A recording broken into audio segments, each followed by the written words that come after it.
Hi everyone, and welcome back to the Cotswold Congress. This is round two. Unfortunately, in round one I did manage to lose because of that horrific blunder in the centre. If you haven't checked that game out, perhaps don't um, that video. But yeah, we're now into round two, and hopefully I can bounce back and have a good tournament overall. Now I've got the white pieces at least as well. So I played knight f3 on move one. This is just what I play. My opponent plays knight f6. I play c4. In my systems I play c4 before d5. D4, sorry, to avoid Benoni Benko stuff, but it doesn't mean that I allow English type setups, which is what we get in this game with c5, knight c3. Now, the most common moves that I'll see here is knight c6, but my opponent actually plays e6 here, and after g3 and b6, this shows that we're actually going to go into either a sort of Queen's Indian setup or a hedgehog setup. After bishop g2 and bishop b7, he also fianchettos his bishop. In these structures, this bishop tends to be stronger than this bishop, just because it'll be protected by the king, and this is just a feature of the position to be aware of. I castle, this is the main move. My opponent is also playing main moves as well. He plays bishop e7.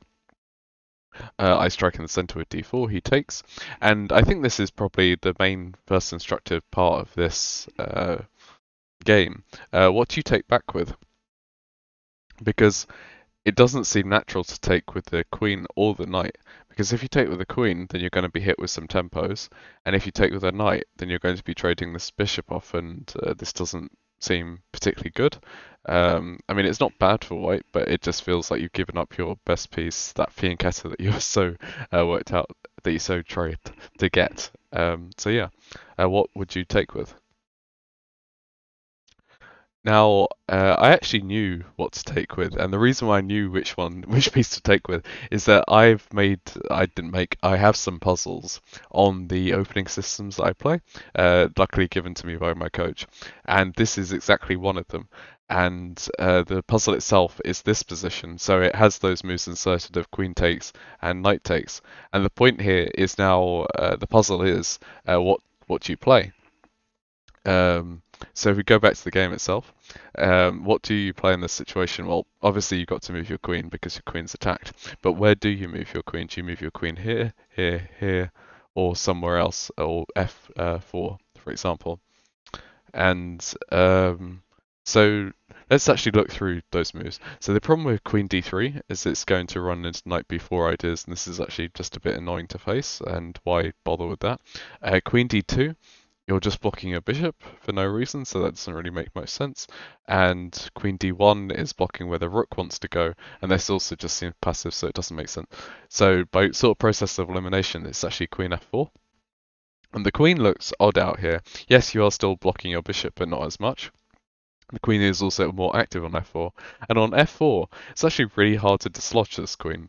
There's no easy way to attack it, even though it's out in the open. And if I just bring up the uh, opening study, if I can do that. Yeah, like so. So this is from the Lichess database. We can see that the top move here played is queen f4, and then queen d1 is the second choice. But you see how much more white is winning when they see queen f4. Despite the computer saying that they're both equally good moves, it's just from a practical perspective, this is just a much better move to make, and you can see that white is doing quite well here. But let's get rid of that. So that's why I knew to take with the queen. Sort of unfortunately, or if not unfortunately, my opponent didn't play knight c6 here, he just castled, but that's a completely playable move and fine as well. Game will continue. I brought my rook to the file, makes sense. And here we go from a position that's got about 500 master level games. I see Carlson here, I see Nakamura, so definitely a very studied position. But of the 400 moves that get played here, d5, which is what my opponent played next, has been played 3 times. So yeah, I was quite surprised when I saw this move, and I didn't think it was a good one. And the reason why I didn't think it was good is because he's expanding in the center when he hasn't yet fully developed his pieces. Knight c6 here made so much more sense. Again, I would have played queen f4, and game would have continued, and he should play probably for some sort of hedgehog setup like this.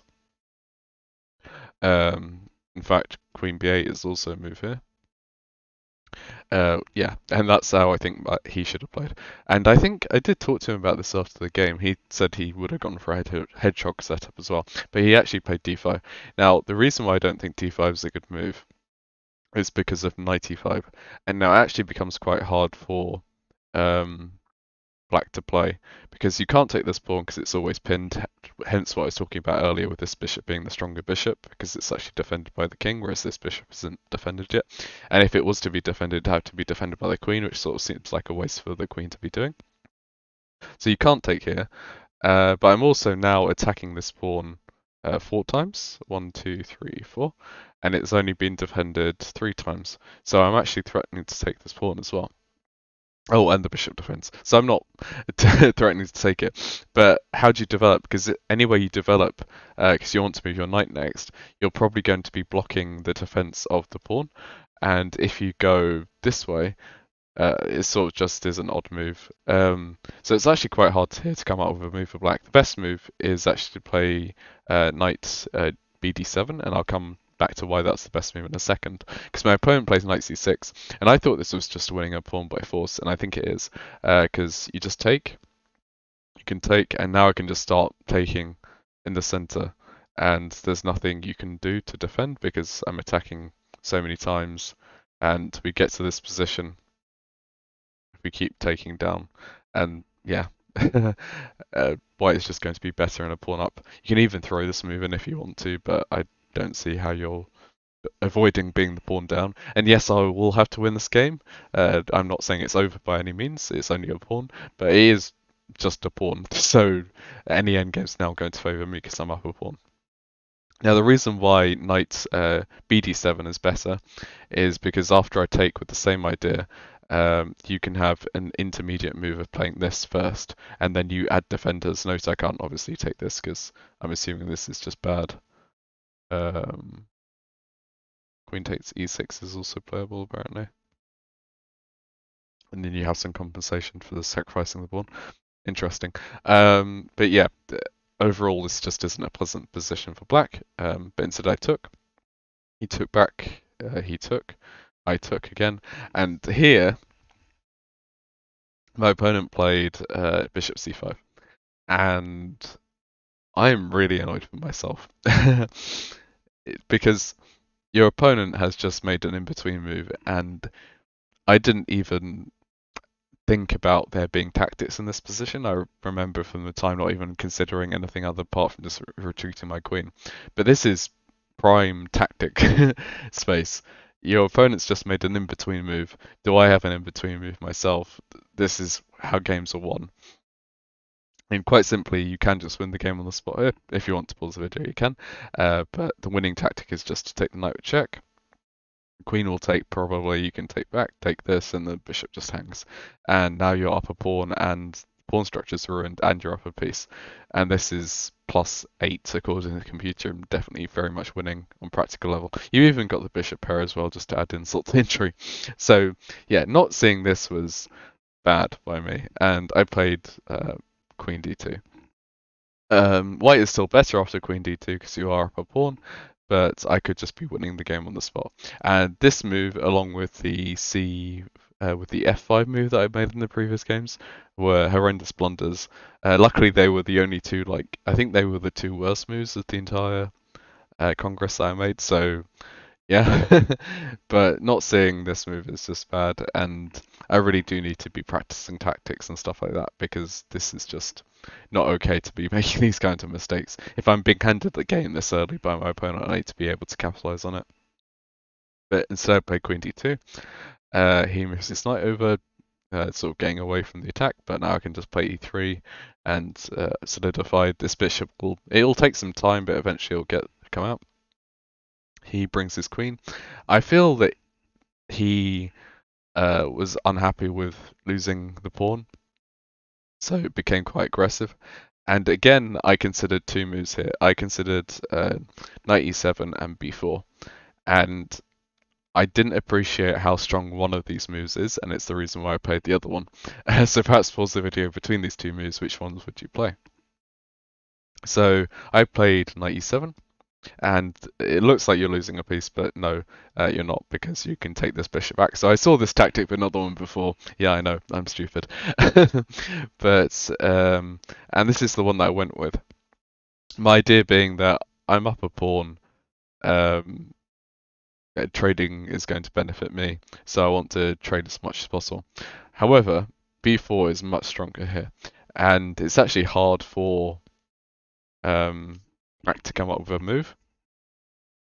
Um, yeah, so perhaps you play bishop d6, just rotating your bishop. Well, then I play h3. You got to move your knight. Your knight moves back to h6, let's say, because you don't want to trade here. And then I can just start maneuvering my pieces, and these pawns are just going to start rolling, and probably black is just lost. And this is the kind of position I need to delve in deeper myself and have a bit more of a review, because the computer is already saying like +4 after b4. So really, I need to understand why white is so much better, because that'll be useful to know. Missouri play for this tactic. He takes back, I take, and the reason why this isn't as good for um, white as I thought it was is because of this queen h6 move, which sort of threatens checkmate as well as winning the pawn back. So it's not checkmate because this is guarded. So when you move the bishop, let's say bishop g2, then you're just going to lose the pawn. You got to move, and yeah. If anything, black might actually be better just because this bishop is so bad. So yeah, lesson for future me: don't do stuff like this. But hey ho, it happened. Instead, he brought his rook to the file, brought his queen over. Again, this would have been more accurate, just going for the same idea. I pushed forward. He took. I took back.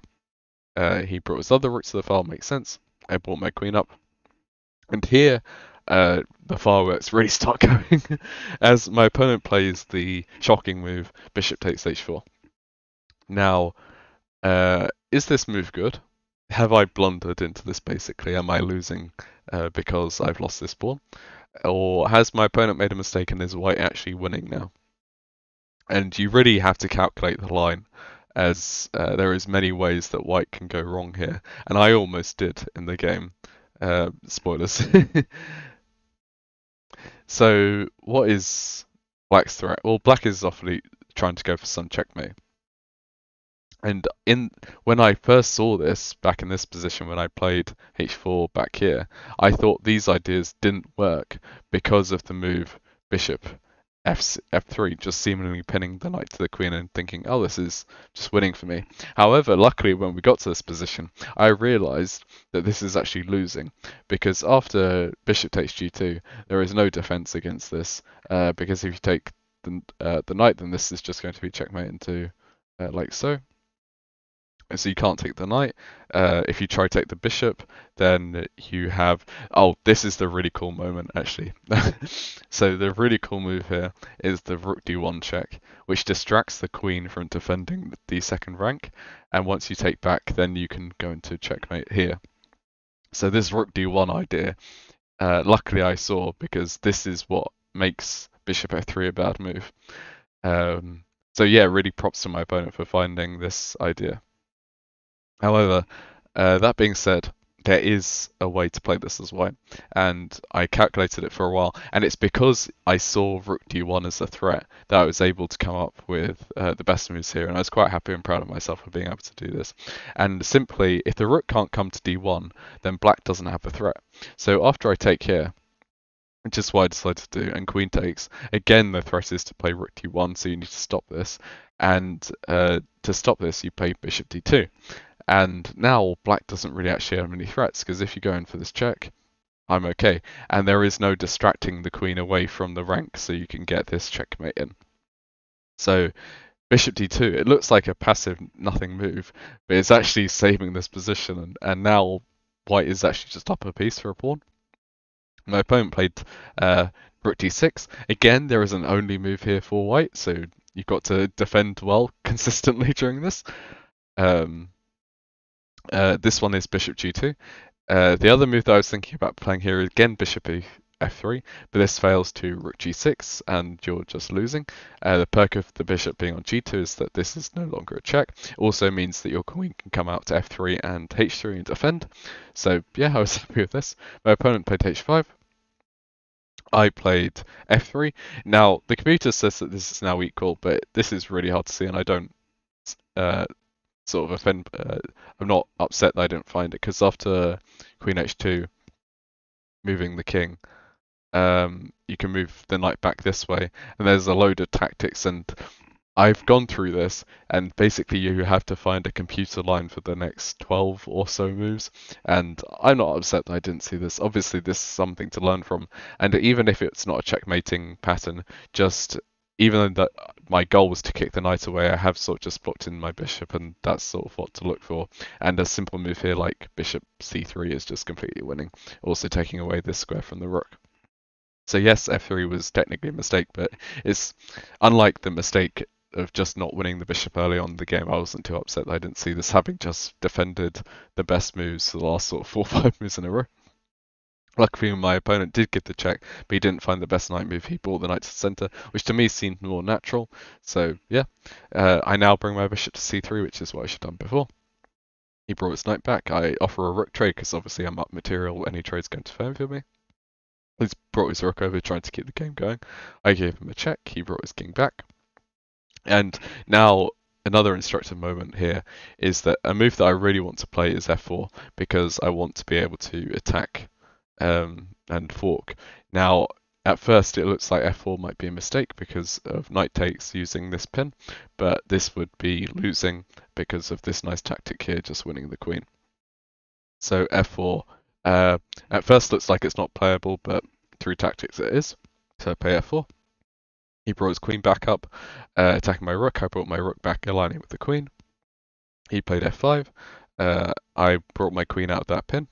He brought his knight back. It's at this point, now that his pieces have been repelled away and I'm just up a piece, it's quite hard for black to play. There's no real plans. My king is now quite safe. I brought my bishop back, just attacking the queen and getting the queen to go away. I was slightly annoyed that I allowed queen g4. Again, this is still winning for white, but the game's a bit harder. But he actually brought his queen back, and at this point, this is definitely over because I can just take. He brought his rook over. I can take another pawn with check. Moved his king back. I moved my bishop to attack. He attacked my queen, but this just loses to tactics after check. I take the rook and then take his queen, and it's in this position that I resigned the game because I'm up 2 pieces. Got the bishop pair, I'm up a pawn as well. Yeah, the game's just over. So yeah, this game went from being very easy to win in terms of that free bishop to then somehow not seeing that, but then seeing the only moves to defend against checkmate. So yeah, it's an odd one. And I think that just sort of shows sort of just awareness. And it's not that my ability to calculate is lacking, it's that sometimes I just don't look for moves in positions where very obviously tactics occur. And it's just a sort of blindness to them, I guess. But yeah, overall happy. This was the first day. There were 2 games every day. So a win and a loss overall is pretty good for me, especially as the higher my microphone just turned off for no reason. Yeah, so yeah, overall pretty happy, and yeah, the tournament keeps going well for me. So yeah, stick around for game 3. Cheers.